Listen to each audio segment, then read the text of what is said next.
एक गांव मोरधरा जो अपने विशाल मोर मंदिर और हर साल होने वाले मोर उत्सव के लिए प्रसिद्ध था। लोग कहते थे कि कभी इस गांव को एक असली मोर ने अपने पंखों से उड़ाकर बर्बादी से बचाया था। एक दिन एक युवा चित्रकार रेवा गांव आता है। वह प्रकृति की कहानियों को चित्रों में उकेरता था। जैसे ही वह गांव पहुंचता है, उसकी नजर एक पुराने मंदिर पर पड़ती है जहां एक वृद्ध पुजारी सत्यनारायण बाबा बैठे थे। रेवा उनसे पूछता है, बाबा, इस गांव में मोरों की इतनी पूजा क्यों होती है? क्या ये किसी कहानी से जुड़ा है? बाबा मुस्कुराते हैं, बिल्कुल बेटा, ये कहानी है मोरध्वज नामक एक मोर की। एक ऐसा मोर जिसने पूरे गांव की किस्मत बदल दी थी। आओ मैं तुम्हें सुनाता हूँ। कहानी शुरू होती है वर्ष 1920 में, जब गांव को लगातार 7 साल से बारिश नहीं मिली थी। जमीन सूख चुकी थी, तालाबों में दरारें पड़ गई थीं, लोग गांव छोड़ने लगे थे। उस वक्त गांव में एक छोटी बच्ची आरती और उसका अपंग भाई लालू रहते थे। लालू का एकमात्र दोस्त था एक मोर, मोरध्वज, जो हर शाम उसकी खिड़की पर आकर नाचता और धीरे धीरे इंसानों की भाषा समझने लगा।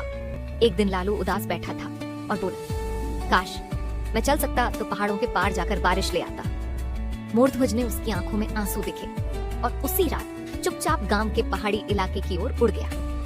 रास्ते में वह एक पर्वतीय देवता के मंदिर पहुंचा, जहां एक जल रक्षक राक्षस पहरा दे रहा था जो हर बादल को रोक लेता था।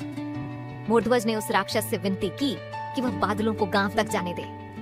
राक्षस हंसते हुए बोला, अगर तू चाहता है कि गांव में बारिश हो तो तुझे अपने पंखों का बलिदान देना होगा।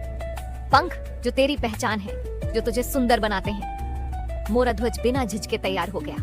जैसे ही उसके पंख गिरे, आसमान से काले बादल उमड़ आए, बिजली चमकी और गांव में पहली बार जोरों की बारिश हुई।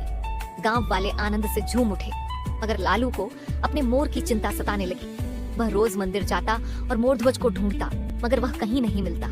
3 दिन बाद मोरध्वज टूटा फूटा बिना पंखों के लौटा। लालू दौड़कर उससे लिपट गया। गांव वालों को जब मोरध्वज के बलिदान की बात पता चली तो उन्होंने उसी मंदिर के पास मोरध्वज स्मारक बनवाया और गांव का नाम मोरधरा रख दिया। बाबा बोले, यही कारण है कि यहाँ हर मोर को देवता माना जाता है और हम हर साल मोर उत्सव में उनकी पूजा करते हैं, क्योंकि उन्होंने हमें सिखाया कि सच्चा सौंदर्य त्याग में होता है। रेवा की आंखों में आंसू थे। उसने उसी मंदिर की दीवार पर मोरध्वज और लालू की एक भव्य पेंटिंग बनाई और इस कहानी को अपनी कला के जरिए पूरे देश तक पहुंचाया।